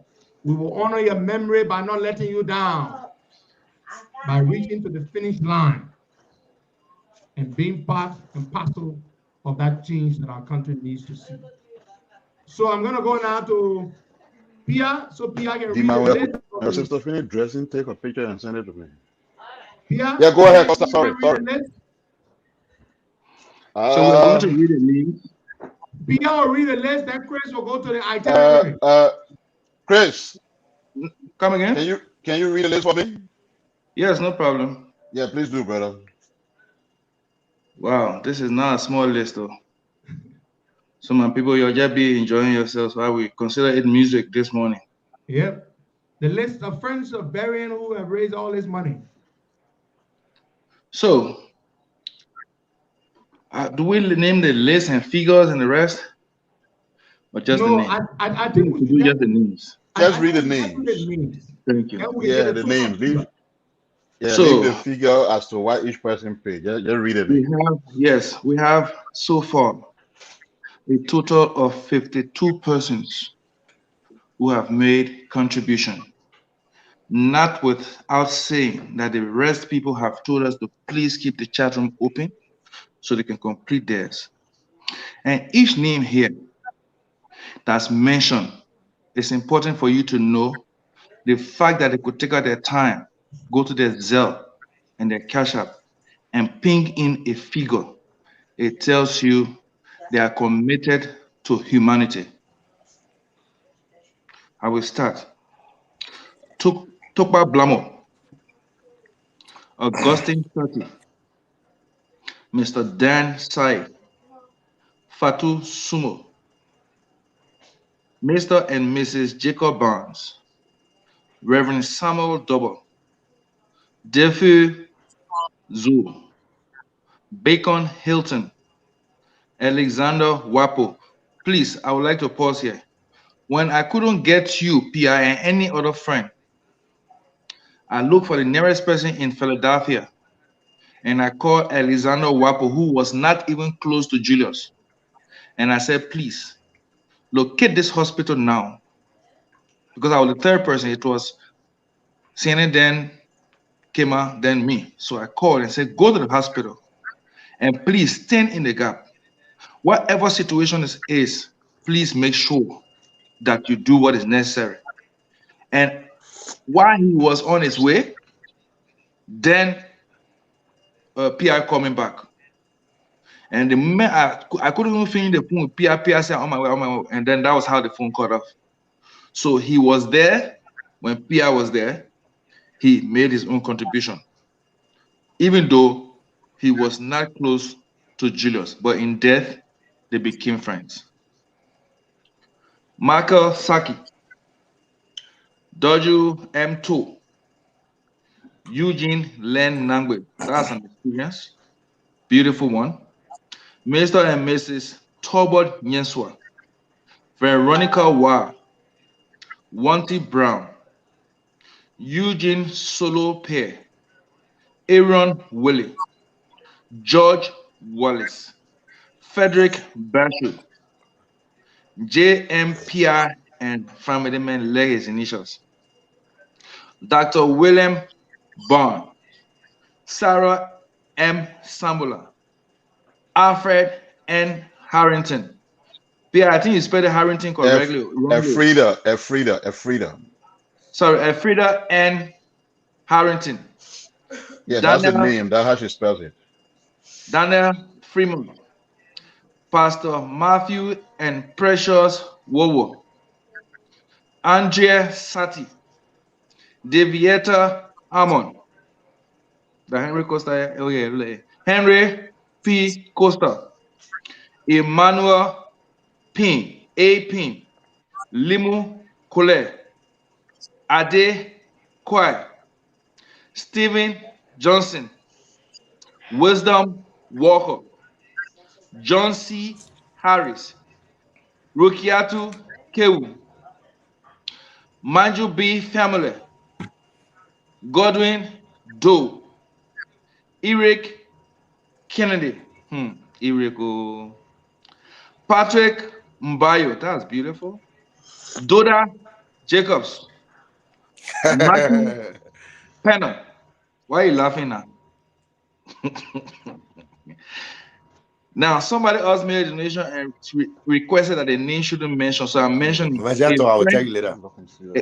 friend of Julius, Nancy Eastman, Eugene Russell, Sadia Williams.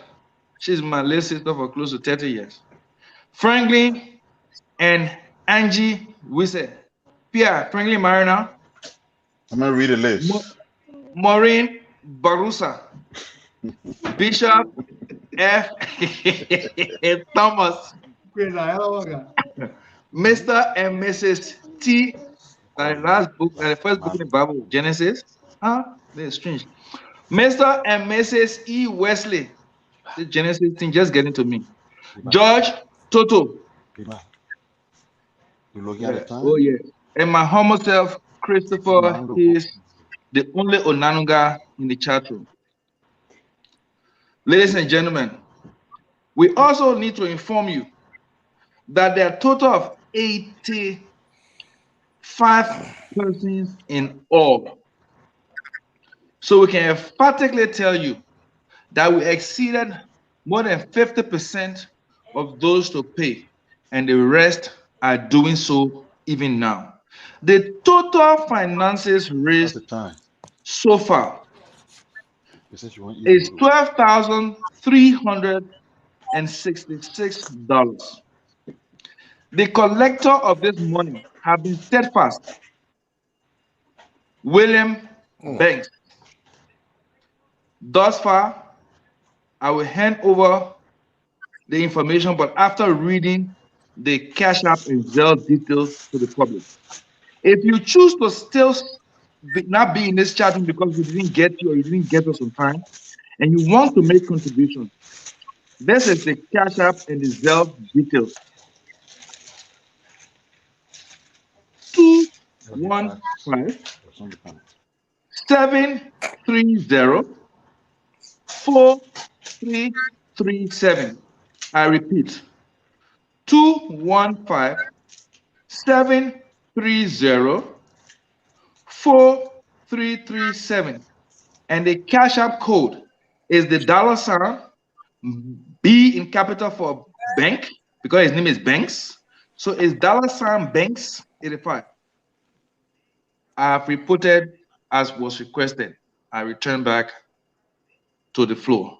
Since Pia is not here, I will be taking up his duty until he pops up. We have other activities lined up for this occasion, which will kick off in due course.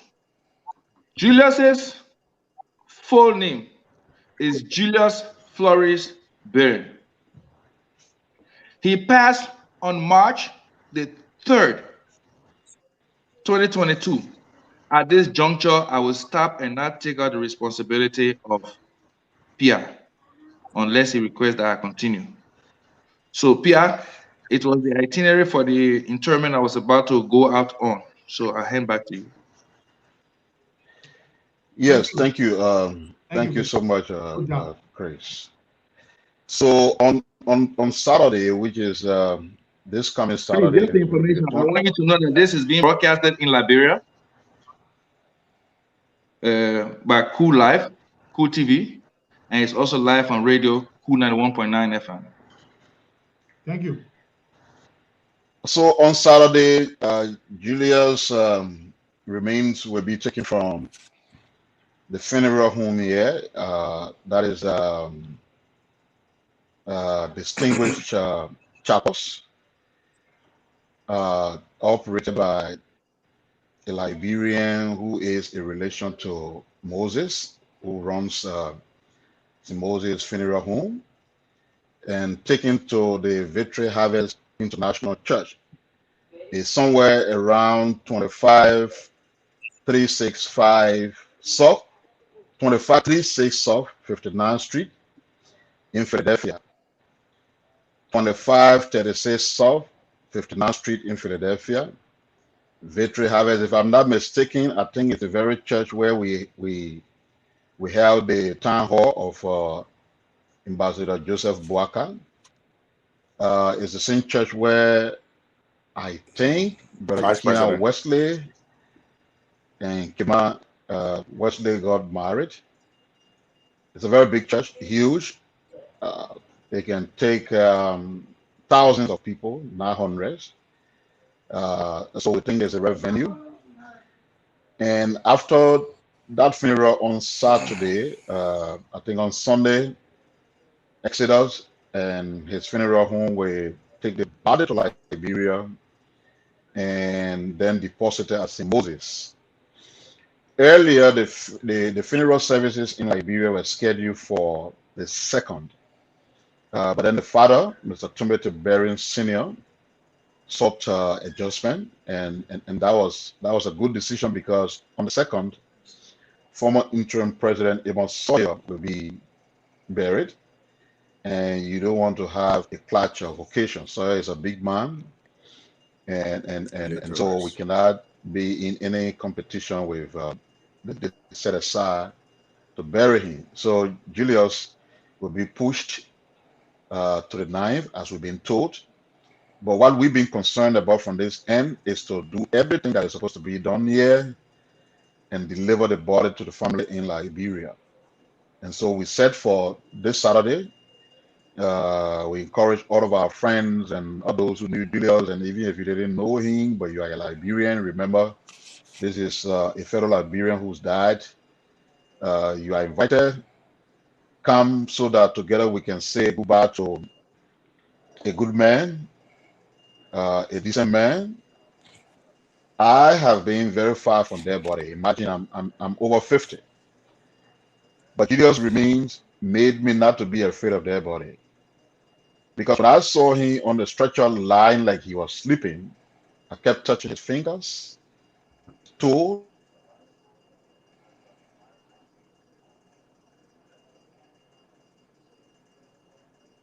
I don't know why these guys will be calling people when they see you on a show. I don't. We can hear you. Yeah, you good? Now we can hear you. Okay, so why Pia adjust? Pia, if you can hear us, we cannot hear you. So you want to go out and come back in? Yes, Chris, you want to say something there? We got to wrap this up. Yes. I got a long day. So, in all fairness, with all that has been said, it is quite clear that each and every friend, even strangers, have shown support, not only because he's a Berean, but because he's a Liberian. And I will say this to you as a lesson that we should all learn to be humble and selfless. We must take this virtue away from every situation. And we must tell God thank you that while we are alive, we are able to we are responsible for our fortune and our misfortune. And when we pass, we are remembered for the problems we solved and the problems we created. The easiest things in life are free, but we always try hard to work for the most expensive. Imagine, Terry, we need to buy a Bible to read, but we don't need to buy salvation, and salvation is given to us. We need to buy a house, but we don't need to buy a home. The home is given to us by God, Father, Mother, and children. We need to buy a book, but we do not need to buy knowledge because we need to just revel on what God has given us to learn from. We need to buy cosmetics, but for Christ's sake, do we need to buy beauty and nature that God has given us? We need to buy friendship because when we have alcohol in our houses, everybody come. We have money, people come. But the love and loyalty we do not buy, we earn. It is this virtue and value that keeps the five of us sitting here and keep other people watching curiously to know that they can learn something unique and begin to implicitly impact their lives and those around them.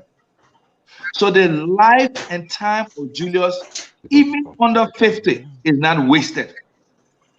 And let me inform you all that as I drop this, in September, on the 24th of September, 2022, these are some of the things that have not accumulated in me saying that I will celebrate my 50th birthday as if the world is coming to an end. So I'm inviting each of you that after we finish burying my brother, on the 24th of September, 2022, I'll be 50 and I'll be celebrating, but also stating to you all the glory of God that we are alive. So I thought you were my big brother, and I know you small picking to me. I'll tell you over 50. Yes. Look at I'm 55.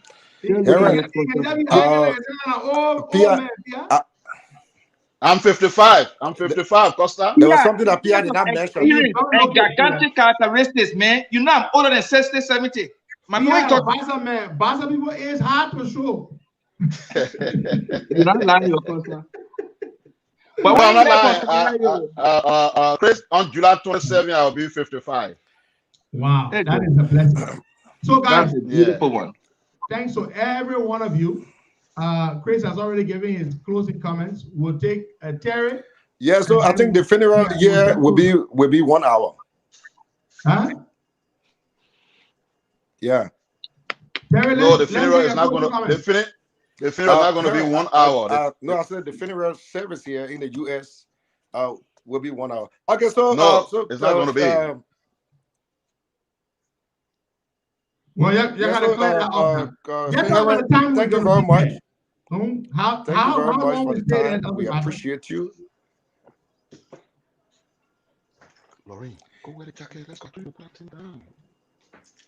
Yeah. So Henry, thank you for the time. We appreciate you, and we hope that Julius will be given a befitting burial, and all friends far and near, especially in the United States of America, we hope that you will have time. You will leave your business schedule to come to Philadelphia for us to give Julius a befitting burial, to give him his last honor. And it is our expectation that when his body is taken to Liberia, all his friends in Liberia, the community, the district that he served, will all come together in unison for them to give him a befitting burial. Julius will live in my heart and in our hearts because the way in which he stood by his friends. Julius was a brother, and we want to thank you, Henry, for the time. Thank you. Thank you. Pia, let's get your closing comments, please. Yeah, so thank you, Costa. You did a great job this morning. I will look forward to the funeral on Saturday. It starts at 10 o'clock, and from 10 to 11 will be viewing. And at 11 o'clock, the service will start. It doesn't matter how long it runs, whether it's 2 hours, 3 hours, 4 hours. Once it starts at 11, we are there until it ends. So the time is not restricted. And right after the service, because we're not going to a graveside, the body will be taken back to the funeral home. We have a hall at the church where we have a little refreshment for those who will be there to see Julius being buried. So again, we thank everyone. If you are in our chat room or you're not in the chat room, but you're following here and you want to contribute, you can reach out 401-688-8266. It's my number. You can reach out and make your contribution. We appreciate it because we intend to do something for the children after the burial. So it was not just about raising money to bury Julius. He got 2 kids in Liberia, and the special friends also intend to send a package to them. For that, the more the merrier. We raise more money for the kids, the better, because Julius was their everything. So those who still have the intent, you can do so. Again, thank you. We don't want to take all of your time. Costa, it was good being with you. And thank you for all you have done also for Julius' funeral activities. Thank you. Thank you very much, gentlemen. All right, folks. For those of you who were at the it's the Victory Harvest Church. It's the same edifice we use for the Joe Buckeye Town Hall event. The same edifice we use for the Joe Buckeye Town Hall event in Philadelphia. That is where the funeral service will take place at 11 a.m. on Saturday of this week, Saturday coming. And I will be there, of course, with the rest of the guys and so many other friends. Thank you so much. God bless you all and have yourselves a beautiful day. Bye-bye.